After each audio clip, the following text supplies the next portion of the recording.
Assalamualaikum sobatku semua. Salam sehat, tetap semangat, dan merdeka.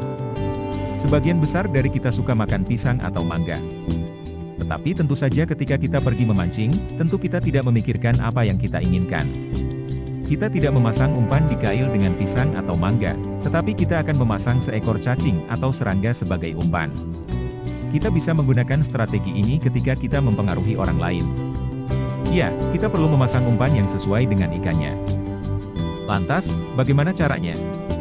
Tonton dan simak sampai tuntas, supaya arwah tak selamanya penasaran.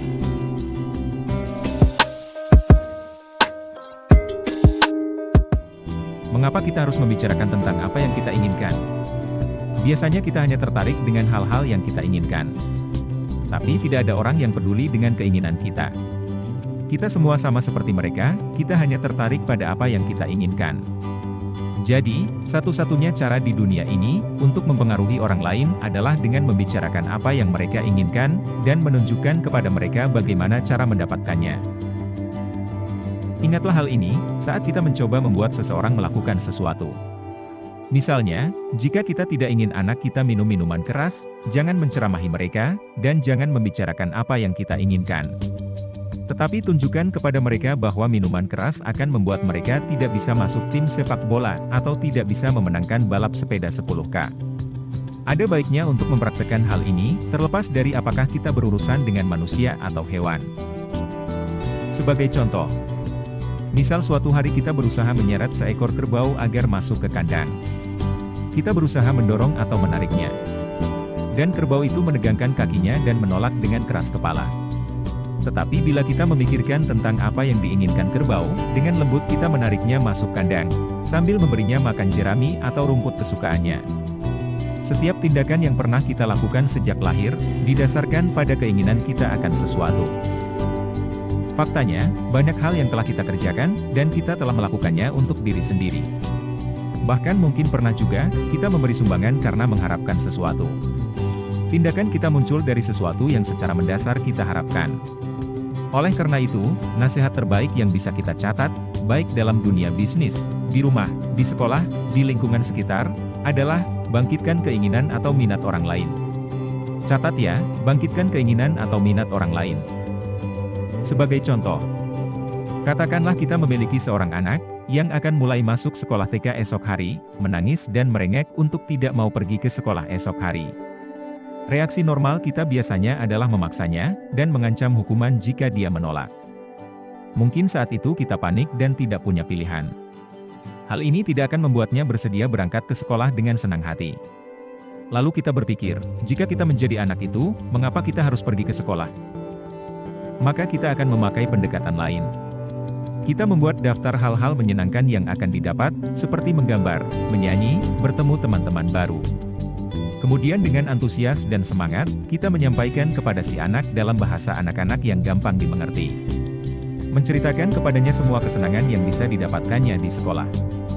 Hasilnya, esok paginya, si anak menunggu tidak sabar untuk berangkat ke sekolah dan tidak ingin terlambat datang. Nah, jika suatu hari mungkin kita ingin membujuk seseorang untuk mengerjakan sesuatu. Sebelum kita bicara, berhentilah sebentar dan tanyakan dalam diri kita, bagaimana saya bisa membuat orang ini melakukannya? Pertanyaan itu akan menghentikan kita agar tidak tergesa-gesa masuk ke dalam situasi yang tidak menguntungkan, dengan berbicara tentang keinginan-keinginan kita.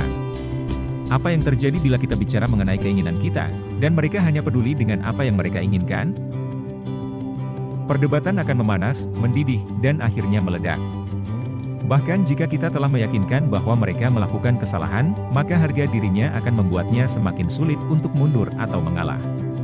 Jika pernah ada rahasia tentang sukses, itu adalah kemampuan untuk melihat segala sesuatu dari sudut pandang orang lain, dan juga dari sudut pandang kita.